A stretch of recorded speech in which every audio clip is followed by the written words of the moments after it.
Can we agree on what a limit is not? I know y'all want to know how to set limits, but I think a first step is understanding what is not a limit. Sometimes the first step that we need to take when we're trying to figure out how to help our sweet boy is to figure out what we're doing that isn't working and stop.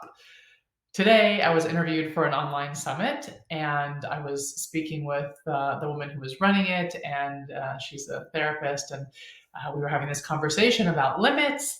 And she said to me at a certain point something like, "Wow, I never thought of that as a limit." And I said, "Really?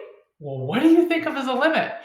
And she said, "Well, I think a lot of us think of limits as something like um, a time limit on something. So let's say you're asking your sweet boy to get off electronics, right? So, hey, sweet boy, you've got 30 minutes, and when the time's up, then you need to turn the computer off. Let's just say, okay,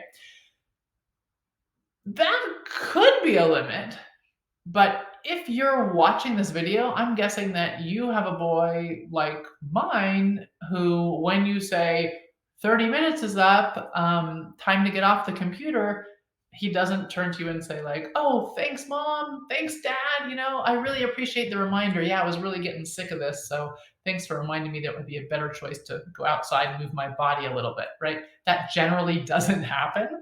So, I like to think of the words that we spew like that as kind of like attempted limits. Let's just call them attempted limits. Okay. So if they work, that's great. If you have a kid who you can say something like that to and who responds to it, then that's awesome. Then that is a limit for you.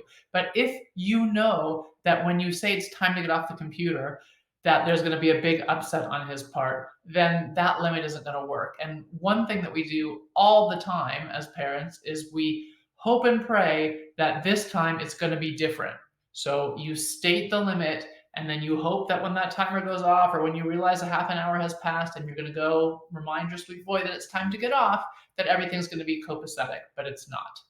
So let's just agree that saying a limit isn't a limit unless your sweet boy is able to respond to that limit the first or second, or all right, maybe third time, right? So you say, "Hey, sweet boy, can you please, pick your wet towel up off the floor?" Or, "Hey, sweet boy, could you please help me empty the dishwasher?"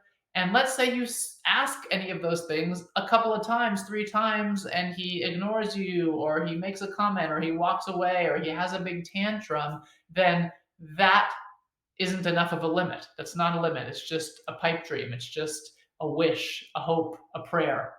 Okay, so we'll talk a lot more about limits in other videos, but for now, I wanted to just make really clear what is not a limit.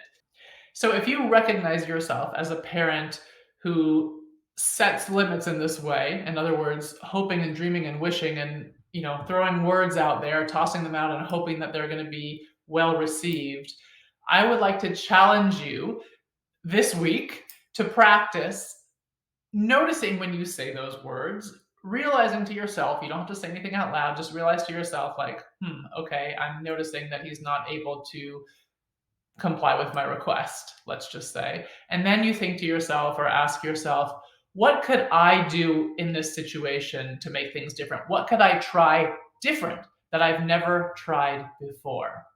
And if you're up for it, I'd love to hear in the comments about how that goes. Were you able to think of something new? Did you find a different, more productive way to bring a limit to that child who wasn't able to hear it? All right, can't wait to hear. See you next week.